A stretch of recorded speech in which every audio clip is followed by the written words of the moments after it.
Good morning friends, मैं doctor नीलम आपका अपने चैनल स्टडी एंड रिसर्च में स्वागत करती हूँ। फ्रेंड्स, आज हम स्टडी करने वाले हैं प्राचीन इतिहास पर कुछ महत्वपूर्ण प्रश्न। और जो सीरीज़ नंबर है वो हो गया है 51। अगर आपसे कोई वीडियो मिस हुआ है इस सीरीज़ का तो आप डिस्क्रिप्शन बॉक्स में जाएं, वहाँ पर प्लेलिस्ट क्रिएट किए गए हैं और लिंक दिए गए हैं। लिंक के माध्यम से आप सारे के सारे वीडियोस देख सकते हैं। तो चलिए देर न करते हुए अपनी स्टडी पे चलते हैं।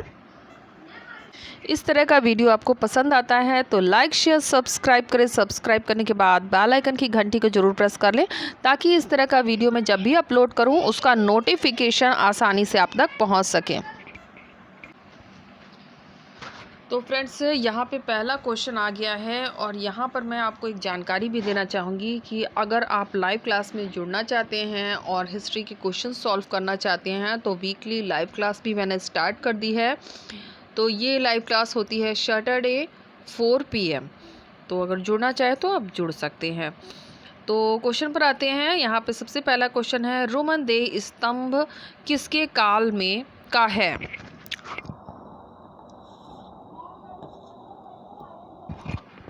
तो सभी को पता होगा इसका आंसर अशोक के काल का। रोमन देह स्तंभ किसके काल का है? तो अशोक होगा। नेपाल की तराई में स्थित रोमन देह स्तंभ लेख अशोक के शासनकाल से संबंधित है। यह लेख बुद्ध के जन्म स्थान का प्रमाण प्रस्तुत करता है। इस अभिलेख के अनुसार यहाँ पर प्रियदर्शी अशोक आया था और उसने शाक्य मुनि बुद्ध की पूजा की और लुम्बिनी गांव का भूमि कर घटाकर 1/8 कर दिया। नेक्स्ट क्वेश्चन, अशोक के समय के ज़्यादातर अभिलेख किस भाषा में हैं? तो जो अभिलेख पाए गए हैं वो पाए गए हैं प्राकृत। ऑप्शन ए हमारा यहाँ पे करेक्ट हो जाएगा। अशोक के ज़्यादातर अभिलेख ब्राह्मी और खरोष्ठी लिपियों में लिखे गए हैं, जबकि पश्चिमी सीमांत अभिलेख आम्रिक लिपि में लिखे गए हैं, लेकिन उनकी मूल भाषा प्राकृत ही है। लिपि केवल खरोष्ठी, ब्राह्मी और आर्मेइक में है। अशोककालीन लिपि का अध्ययन सर्वप्रथम जेम्स प्रिंसेप नामक विद्वान ने 1837-38 में किया था, जिसके फलस्वरूप उसके लेखों का अध्ययन शुरू हो सका। सारनाथ के धमेक स्तूप का निर्माण किस शासक ने किया था?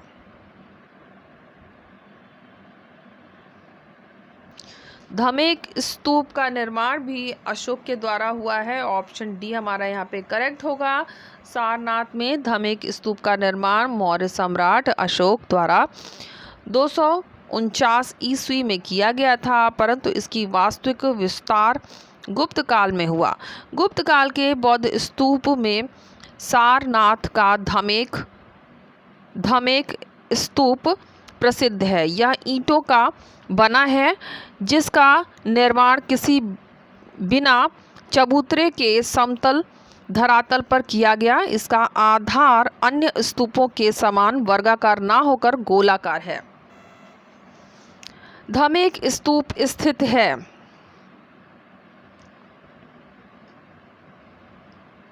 धमेक स्तूप स्थित है। तो धमेक स्तूप स्थित है, इसमें हो जाएगा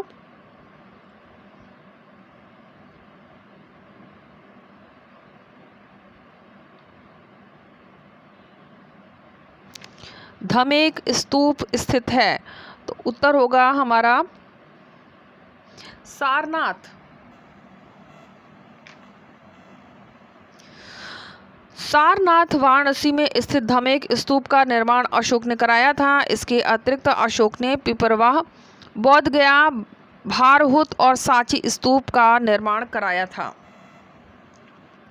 निम्नलिखित में से मौर्य काल का सबसे अच्छा नमूना कौन सा है?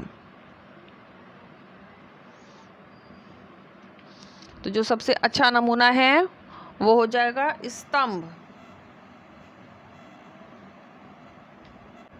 अशोक ने अपने समस्त राज्य में विभिन्न व महत्वपूर्ण स्थानों पर एक ही पत्थर के टुकड़े के 30 से 50 फीट तक लंबे स्तंभ खड़े करवाए, जिसके ऊपर उत्कृष्ट पशु शीर्ष है। ये प्रस्तर निर्मित स्तंभ अशोककालीन कला के सर्वोत्कृष्ट नमूने हैं। सन 1750 ईस्वी में सर्वप्रथम अशोक स्तंभ का पता किसने लगाया था?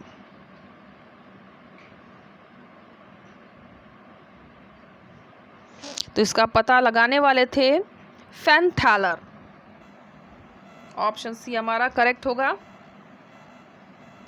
अशोक के अभिलेखों को सर्वप्रथम पता 1750 ईस्वी में फैन थैलर ने लगाया था। इन अभिलेखों को सर्वप्रथम 1837 ईस्वी में जेम्स प्रिंसप ने पढ़ने में सफलता पाई। सर विलियम जोन्स ने 1784 में एशियाटिक सोसाइटी ऑफ बंगाल की स्थापना की। 13वां शिलालेख संबंधित है। तो 13वां शिलालेख जो संबंधित है वो हो जाएगा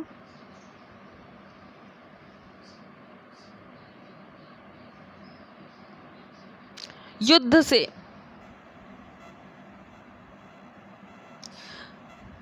कलिंग युद्ध तथा उसके परिणाम के विषय में अशोक के 13वें शिलालेख में विस्तृत सूचना प्राप्त होती है। इस शिलालेख के अनुसार अशोक ने अपने राज्याभिषेक के 8वें वर्ष 261 ईसा पूर्व में कलिंग पर आक्रमण किया। इस युद्ध में 1 लाख लोग मारे गए तथा 50,000 लोग बंदी बनाए गए। अशोक के किस अभिलेख में दक्षिण भारत के 5 राज्यों का उल्लेख मिलता है?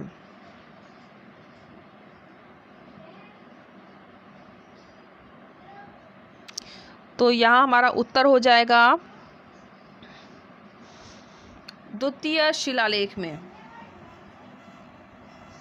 अशोक के द्वितीय शिलालेख में दक्षिण भारत के 5 राज्यों का उल्लेख मिलता है, जिसमें चेर, चोल, पांड्य, सतीय, पुत्र, ताम्रपणी है। इसके अतिरिक्त 13वें शिलालेख में कुछ विदेशी राज्यों का भी उल्लेख मिलता है जहां अशोक ने अपने दूत भेजे थे।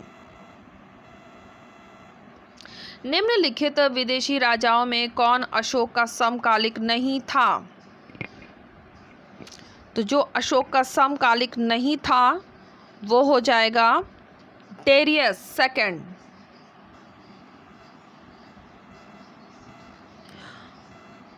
अशोक मौर्य वंश का सबसे शक्तिशाली शासक था। अपने 13वें शिलालेख में वह 5 यवन राजाओं का उल्लेख करता है जो उसके समकालिक थे और जहां धम्म प्रचारक गए थे। ये राजा थे Antiochus Theos, Ptolemy Delphus second, Antiochus Gonatas, Magas, Alexander. Darius second Ashoka का समकालिक नहीं था। अशोक का सरेकुन अभिलेख स्थित है।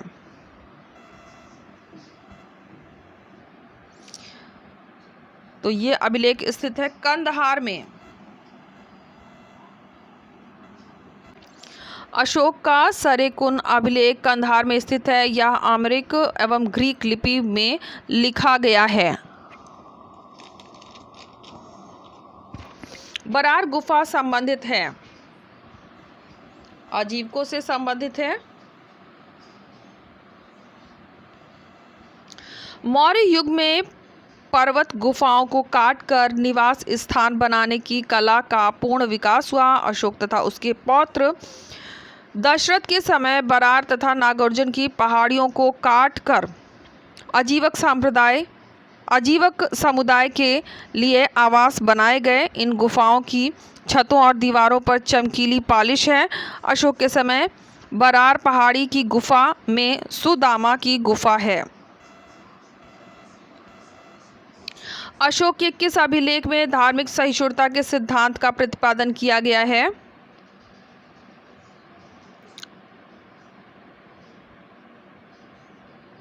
तो हो जाएगा 12वें, ऑप्शन सी 12वें शिलालेख में। अशोक मौर्य साम्राज्य का सबसे शक्तिशाली शासक था। प्रारंभ में वह ब्राह्मण धर्म का अनुयायी था, लेकिन कलिंग युद्ध के बाद उसने धीरे धीरे बौद्ध धर्म को अपनाया और सभी धर्मों का आदर करने लगा। उसके 12वें शिलालेख से धार्मिक सहिष्णुता का प्रमाण मिलता है। प्राचीन अभिलेख जिसमें अशोक के नाम का उल्लेख है, यहाँ हमारा उत्तर हो जाएगा मस्की, ऑप्शन ए। अशोक मौर्य वंश का सबसे शक्तिशाली और महान शासक था। उसका प्राचीनतम नाम मस्की और गुर्जर के अभिलेखों से मिलता है, जिसमें उसे अशोक कहा गया है। दक्षिण भारत का कौन सा क्षेत्र अशोक के साम्राज्य का हिस्सा नहीं था? तो तमिलनाडु नहीं था, ऑप्शन ए हमारा यहाँ पे करेक्ट हो जाएगा। अशोक का साम्राज्य काफ़ी विस्तृत था, फिर भी वर्तमान भारत के कुछ हिस्सों पर उसका अधिकार नहीं था। दक्षिण के कुछ राज्यों पर उसका अधिकार नहीं था, उससे जिससे चोल, चेर, पांड्य के क्षेत्र जो आधुनिक लगभग तमिलनाडु के क्षेत्र हैं। अपने शासनकाल के किस वर्ष में अशोक बुद्ध की जन्म स्थली लुम्बिनी गया?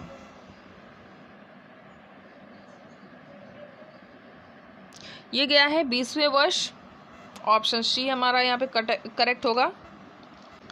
अपने शासनकाल के 20वें वर्ष अशोक बुद्ध की जन्मस्थली लुम्बिनी गया। अशोक ने लुम्बिनी को धार्मिक कर से मुक्ति दिया और राजस्व कर को 1/6 भाग से घटाकर 1/8 भाग कर दिया।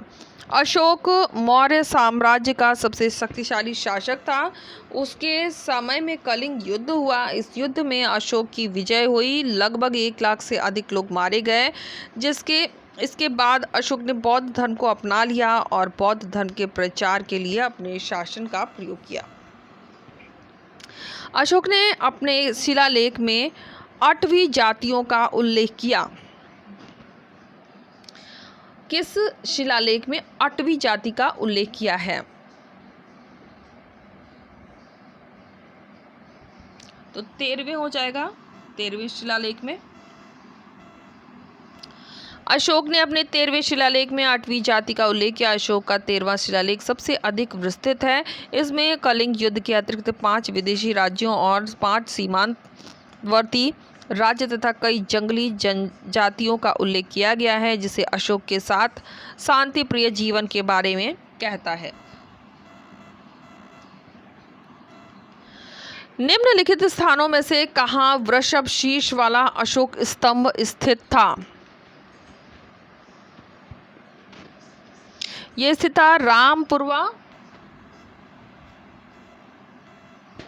अशोक के स्तंभों की संख्या निश्चित नहीं है। फाहियान ने 6 एवं वेनसोंग ने 15 स्तंभों का उल्लेख किया, किंतु वास्तविक संख्या इससे अधिक थी। इसमें से 15 सुरक्षित हैं। ये 2 प्रकार के हैं स्तंभ जिन पर धम्म लिपियां खुदी हुई थी। बी स्तंभ जो बिल्कुल सादे हैं। पहले प्रकार में दिल्ली, मेरठ, इलाहाबाद, लौहरिया, नंदनगढ़, रामपुरवा से प्राप्त शीर्ष, सिंह शीर्ष आदि। दूसरे प्रकार में रामपुरवा से प्राप्त वृषभ शीर्ष वाला स्तंभ है। उपरोक्त विवरण से पता चलता है कि रामपुरवा में 2 स्तंभ लेख मिले हैं। अशोक ने अपने समकालीन शासकों से मैत्रीपूर्ण संबंध बनाए। इसका उल्लेख उसके किस अभिलेख में हमें मिलता है?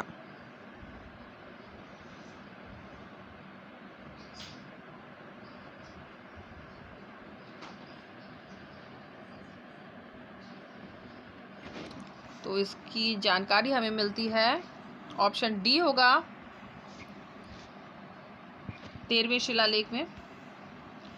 अशोक अपने समकालीन शासकों से मैत्रीपूर्ण संबंध बनाए रखते थे। इसका उल्लेख 13वें अभिलेख में मिलता है। उसके 13वें शिलालेख में 5 यवन राजाओं के नाम मिलते हैं, जिनमें अंत्योकस, तुरम, अंतिकिन, मग तथा अलिक सुंदर आदि हैं। सांची के स्तूप के निर्माता थे अशोक थे।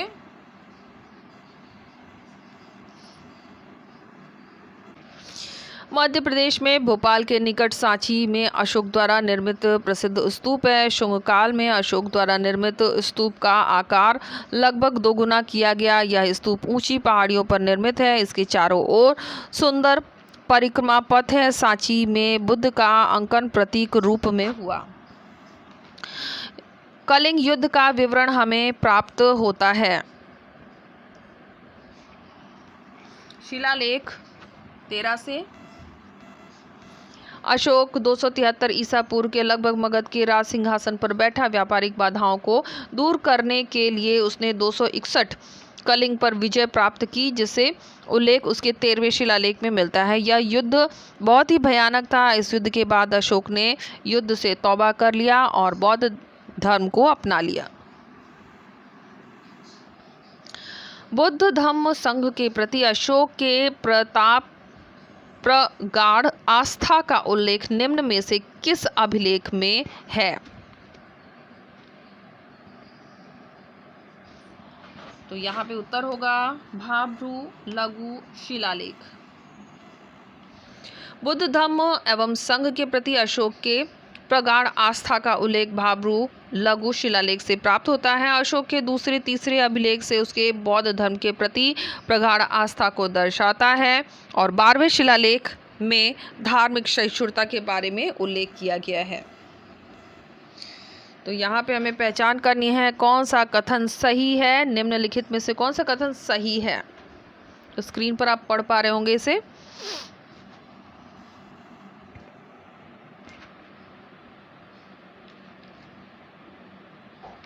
तो यहाँ पे हमारा जो कथन सही होगा, हम सीधे सही कथन पर आएंगे।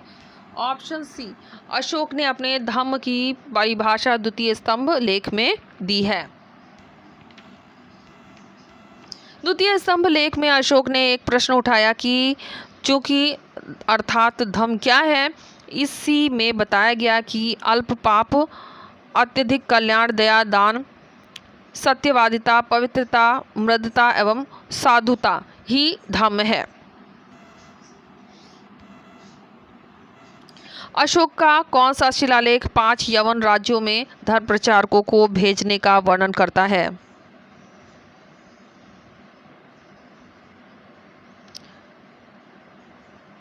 तो ये वर्णन करता है, हो जाएगा यहाँ पे 13वें शिलालेख, ऑप्शन डी।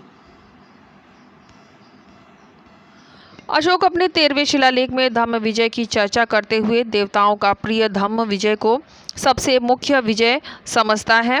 यह विजय उसे अपने राज्य में सम सीमांत प्रदेशों में 600 योजन तक, जिसमें अंत्योकस नामक यवन राजा तथा अन्य 4 राजा तुर्मय, अंतिकिनी, मक और अलीक सुंदर हैं, तथा दक्षिण की ओर चोल, पांड्य और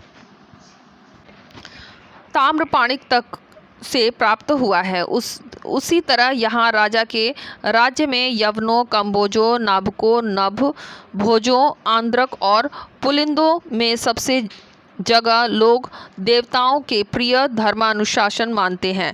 जहाँ देवताओं के प्रिय के दूत नहीं जाते, वहाँ भी लोग धर्म, देश और धर्म विद्या को सुनकर धर्माचरण करते हैं और करते रहेंगे। इस प्रकार प्राप्त विजय सर्वत्र प्रेम से सुरभित होती है। वह प्रेम धर्म विजय से प्राप्त होता है। अशोक के तृतीय शिलालेख में जिन 3 पदाधिकारियों के नाम हमें मिलते हैं वो है ऑप्शन ए, युक्ति, रज्जुक और प्रादेशिक। अशोक के लेखों में उसके प्रशासन के कुछ महत्वपूर्ण पदाधिकारियों के नाम मिलते हैं। अशोक के तृतीय शिलालेख में 3 पदाधिकारियों के नाम मिलते हैं, युक्ति, रज्जुक, प्रादेशिक। युक्ति जिले में के अधिकारी होते हैं। उन्हें उस कार्य में धन व्यय करने का भी अधिकार था जिससे राजस्व की वृद्धि हो सकती थी। रज्जुक पदाधिकारी का संबंध जातक ग्रंथ के रज्जुगाहक यानी रस्सी पकड़ने वाले से है। इस प्रकार पदाधिकारी भूमि की पैमाइश करने के लिए अपने पास रस्सी रखते थे वे आजकल के बंदोबस्त अधिकारी जैसे होते थे। प्रादेशिक मंडल का प्रधान अधिकारी होता था, उसका कार्य आजकल के संभागीय आयुक्त जैसा था।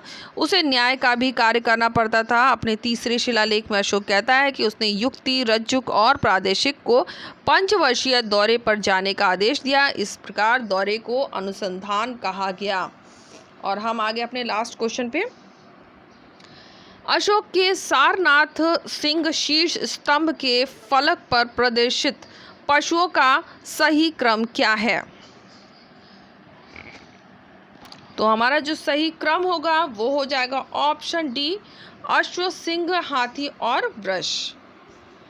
मौर्य सम्राट अशोक ने सारनाथ के शीर्ष स्तंभ का निर्माण करवाया। इसके फलक पर 4 सजीव सिंह पीठ सटाए हुए तथा चारों दिशाओं की ओर मुंह किए हुए दृढ़तापूर्वक बैठे हैं। सिंहों के मस्तक पर महाधर्म चक्र स्थापित किया, जिसमें मूलतः 32 तीलियां थी। इस पर अश्व, सिंह, हाथी, वृष आकृतियां उत्कीर्ण थी, जिन्हें चलती हुई अवस्था में दिखाया गया। इसमें हाथी बुद्ध के गर्भस्थ होने के स्वप्न और विचार का है, बैल उसके जन्म का, अश्व ग्रह त्याग का, सिंह सार्वभौमिक सत्ता का प्रतीक माना गया। हिंदू तथा जैन परंपरा में इन चारों ही पशुओं को मांगलिक द्रव्यों में स्थान दिया गया है। बौद्ध परंपरा में ये 4 पशु ब्राह्मण के प्रतीक अनवत्स सरोवर जिसमें बुद्ध ने स्नान किया था के 4 द्वारों के रक्षक कहे गए हैं, जहां से 4 महानदियां निकलती हैं। प्रत्येक पशु का संबंध एक चक्र से है। चक्र प्राण रूपी पुरुष है। इस प्रकार प्रत्येक युग्म पुरुष पशु का प्रतीक है। प्रथम दैवी शक्ति तथा द्वितीय भौतिक तत्व का प्रतीक है। तो यहाँ हमारे क्वेश्चन फिनिश होते हैं। तो उम्मीद है ये वीडियो आपके काम का रहा होगा, और इस तरह का वीडियो आपको पसंद आता है तो लाइक, शेयर, सब्सक्राइब करना मत भूलिए।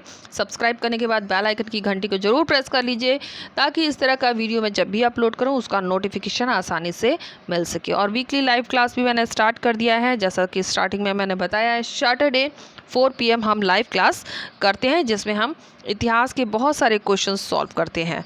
तो okay friends, take care and bye bye.